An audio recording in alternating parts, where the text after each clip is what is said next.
नमस्कार दोस्तों, स्वागत है आपका आपके अपने YouTube चैनल दीपक रचित कथा में। दोस्तों, सप्ताह के हर अलग अलग दिन हर देवी देवताओं को समर्पित हैं। आप जिस भी कार्य क्षेत्र में जा रहे हो, इसमें आपको सफलता जरूर मिलेगी।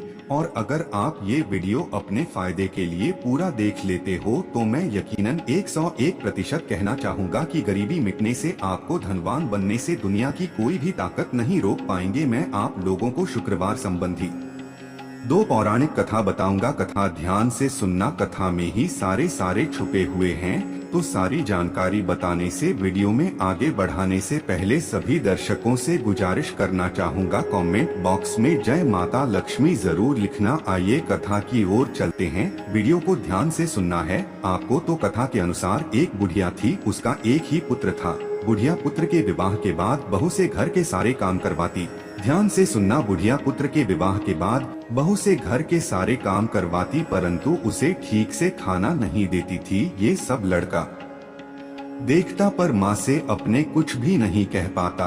बहू दिन भर काम में लगी रहती, रोटी रसोई करती, बर्तन साफ करती, यहाँ तक कि कपड़े भी, और इसी में उसका सारा समय बीत जाता। काफी सोच विचार कर एक दिन लड़का अपने माँ से बोला, माँ मैं प्रदेश जा रहा हूँ। माँ को बेटे की बात पसंद आ गई तथा उसने जाने की आज्ञा दे दी। ध्यान से सुनना, इसके बाद वह अपनी पत्नी के पास जाकर बोला, मैं प्रदेश जा रहा हूँ, अपनी कुछ निशानी दे दो। उनके पत्नी बोली, अर्थात जो सासू माँ की बहू बोली कि मेरे पास तो निशानी देने योग्य कुछ भी नहीं है।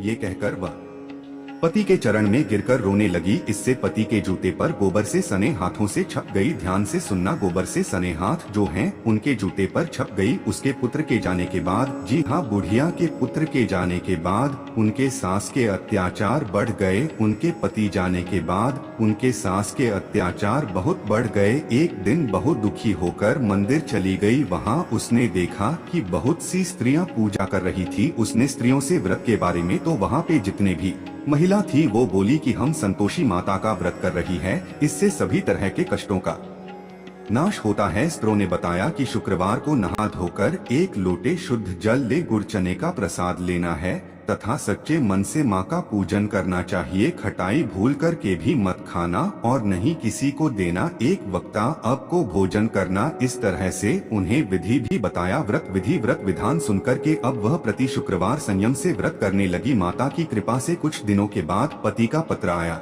कुछ दिनों बाद पैसा भी आ गया। उसने प्रसन्न मन से फिर व्रत किया तथा मंदिर में जाकर अन्य स्त्रों को बोली कि संतोषी माँ की कृपा से हमें हमारे जो पति का पत्र तथा कुछ रुपया आया है। अन्य सभी स्त्री श्रद्धा से व्रत को करने लगी। बहू ने कहा कि हे माँ, जब मेरा पति घर आ जाए, हे संतोषी माँ, जब मेरा पति घर आ जाए तो मैं तुम्हारे व्रत का उद्यापन। कथा को ध्यान से सुनना दर्शकों। अब एक रात संतोषी माँ ने उसके पति को स्वप्न दिया और कहा कि तुम अपने घर क्यों नहीं जाती। तो वह कहने लगे, सेठ का सारा सामान अभी बिका नहीं है, रुपया भी अभी नहीं आया है। उसने सेठ को स्वप्न की सारी बात कही जो उनके पति। उसने अपने सेठ को सारी बात कही तथा घर जाने की इजाजत मांगी, पर सेठ ने इनकार कर दिया। माँ की कृपा से कई व्यापारी आए, सोना चांदी तथा अन्य सामान खरीद करके ले गए। कर्जादार भी रुपया लौटा। अब तो साहू ने उसे घर जाने की इजाजत दे दी। घर आकर पुत्र ने अपनी माँ व पत्नी को बहुत सारे रुपए दिए। पत्नी ने कहा कि मुझे संतोषी माता के व्रत का उद्यापन करना है। उसने सभी को न्योता दे उद्यापन की सारी तैयारी की। पड़ोसी की एक स्त्री उसे उनके जो सुखी है, तो पड़ोसी के एक स्त्री, जाहिर सी बात है, जब मानव आगे बढ़ते तो लोग ईर्ष्या करते हैं, द्वेष करते हैं। तो पड़ोस की एक स्त्री उसे उनके जो सुखी हैं, इसे देखकर के ईर्ष्या करने लगी। उसने पाने बच्चों को सिखा दिया कि तुम भोजन के समय खटाई जरूर मांगना। उद्यापन के समय खाना खाते खाते बच्चे खटाई के लिए मचल उठी।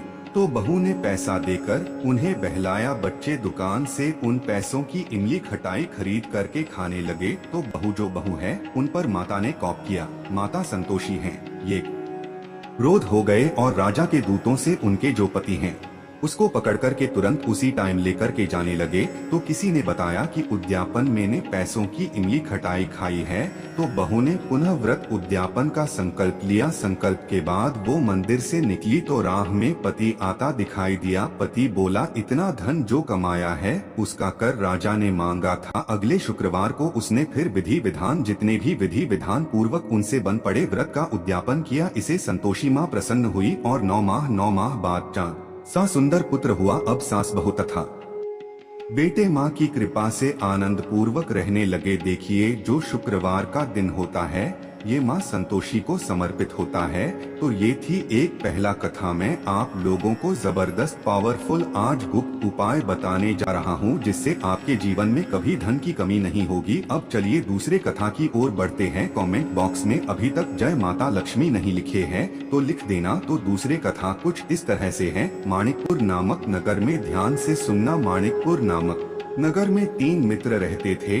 उसमें से एक कायास्थान, एक और एक वैश्य था। वे तीनों हमेशा साथ रहते थे। तीनों का विवाह हो चुका था। ब्राह्मण और कायस्थ का गौना हो चुका था, परंतु वैश्य का पुत्र इनकी जो गौना है ये नहीं हुआ था। उसने उसके दोस्त उसे अक्सर कहा करते थे कि तुम अपने पत्नी को उसके मायके से ले क्यों नहीं आते। तब वैश्य पुत्र धनराज ने, उनका नाम धनराज, ध्यान से सुनना, तब वैश्य पुत्र धनराज ने अपने पति कुसुम को लाने, पत्नी का नाम कुसुम था। अगले ही दिन धनराज ने माता पिता से अपनी पत्नी कुसुम को ले लाने की बात कही। उसकी बात सुनकर उनके जो माता पिता वे हैरान हो गए। बोले कि बेटे अभी शुक्र अस्त हो रहे हैं, इसलिए अभी बहू को लाना उचित नहीं है, कुछ दिन ठहर कर रुक जाओ। परंतु धनराज नहीं माना। वह कुसुम को लाने ससुराल पहुँच गए। ससुराल में धनराज की खूब भाव भगत की गई, क्योंकि जाहिर सी बात है जब किसी के दामाद आए तो डर से भी है। तो धनराज ने कुसुम को विदा करने के लिए कहा तो उसके सास ससुर ने बोला कि बेटे अभी शुक्र अस्था हो रहे हैं, ऐसे में लड़की को विदा नहीं करते, कुछ दिन ठहर जाओ फिर हम कुसुम को खुशी खुशी विदा कर देंगे। परंतु धनराज वहाँ भी जिद पर अड़ गया और कुसुम को लेकर के ही वहाँ से विदा हुआ। धनराज कुसुम को जब अपने घर ले जा रहे थे तो अचानक बैल तेजी से भागने लगे। रास्ते में पड़े पत्थर से टकराने से गाड़ी का पहिया टूट गया। फलस्वरूप कुसुम को काफी दोनों को आगे की यात्रा पैदल ही करनी पड़ी। सुनसान रास्ते से गुजरते हुए डाकुओं ने उन्हें लूट लिया। उनका सारा धन, आभूषण और वस्त्र भी छीन लिए। किसी तरह से वे घर पहुँचे। दूसरे दिन घर में धनराज के बिस्तर पर सांप चढ़ गया और उसे डस लिया। सेठ जी ने ध्यान से सुना। सेठ जी ने बड़े बड़े चिकित्सक को बुलवाए, मगर कोई भी चिकित्सक जहर उतारने में सफल नहीं हुआ। दूर दूर से सपेरे बुलाए गए, परंतु कोई भी धनराज को नहीं बचा सका। धनराज की मृत्यु हो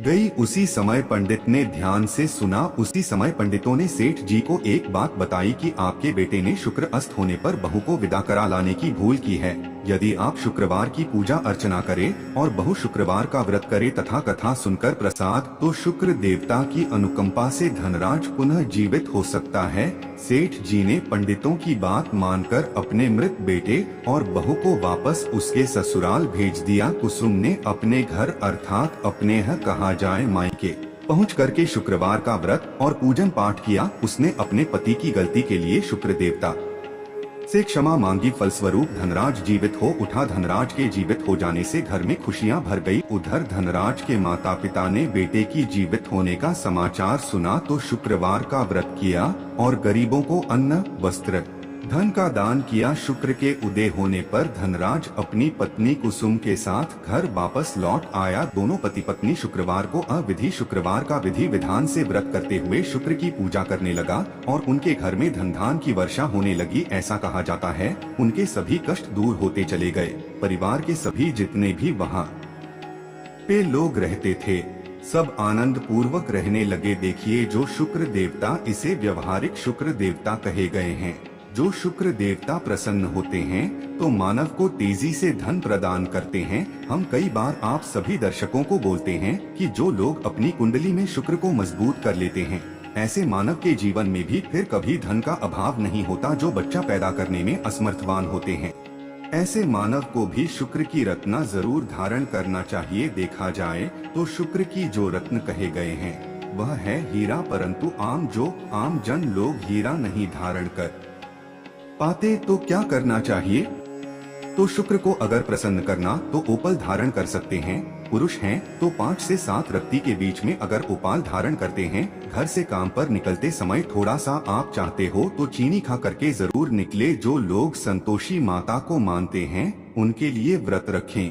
ऐसे मानव मीठा और दही खाए बल्कि मीठा खा सकते हैं परंतु दही उपाय नहीं करें। और जो लोग जैसे संतोषी माता को नहीं मानते, जो लक्ष्मी माता को मानते हैं, शुक्र देह को मानते हैं, ऐसे मानव घर से बाहर निकलते समय थोड़ा सा मीठा दही खाकर के निकले। अगर पति पत्नी में तनाव रहता है तो शुक्रवार के दिन अपने शयन कक्ष में प्रेमी पक्षी, ये जो प्रेमी पक्षी कहेंगे, 2 पक्षी रहते हैं आपस में जोड़े, इनके जोड़े तस्वीर आपको अपने घर में लगाना चाहिए। अगर आपके काम में अवरोध आहार है तो शुक्रवार के दिन काली चिट्ठी को शक्कर डालें। आपके काम में अवरोध आ रही है तत्काल बंद हो जाती है।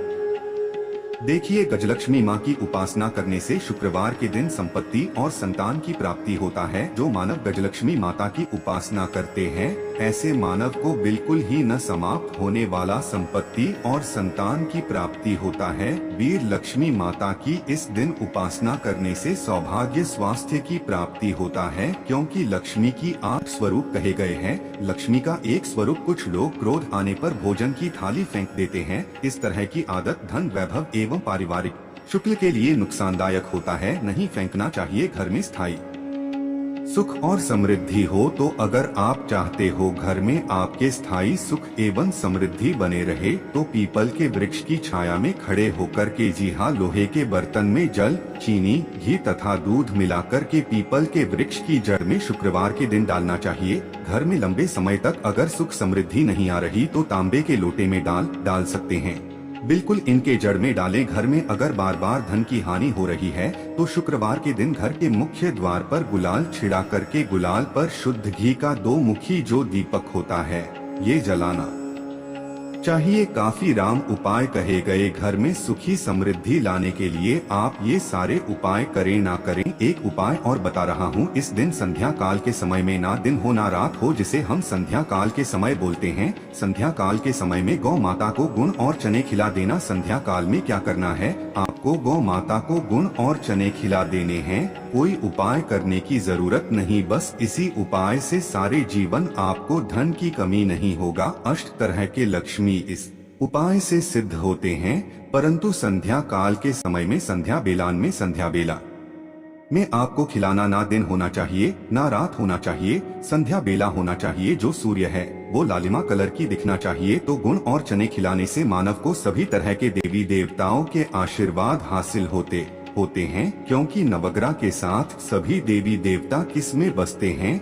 गौ माता के शरीर के रोम रोम में, गौ माता के प्रत्येक हिस्से में बसते हैं, अपने सामर्थ्य अनुसार बसे हैं। तो आप जो हैं सभी देवी देवताओं की कृपा हासिल करना चाहते हैं, धनवान बनना चाहते हैं, आप विश्वास करें या ना करें, ये उपाय करने के बाद आपके जीवन में खुद परिवर्तन आता है। केवल 5 शुक्रवार तक काल के समय में गौ माता को गुड़ और चने खिला देना, जन्मों के पाप मिटेंगे, जन्मों की गरीबी एवं दुख तकलीफ समाप्त हो जाएंगे। अब करना नहीं करना ये आपके ऊपर निर्भर करता है, क्योंकि जानकारी हम बताते हैं वो जानकारी सटीक होते हैं, प्रभावी होते हैं, रामबाण की तरह काम करते हैं। आप माने ये ना माने, परंतु टोनेटोट के अपने असर दिखाते हैं, उपाय अपना असर दिखाते हैं। जिस तरह आप करंट को छुए, विद्युत को छुए, जो करंट वाला विद्युत कहे गए हैं, लाइट कहे गए हैं, इसे आप छूते हैं तो बिल्कुल ही करंट मारता ही है। जिस तरह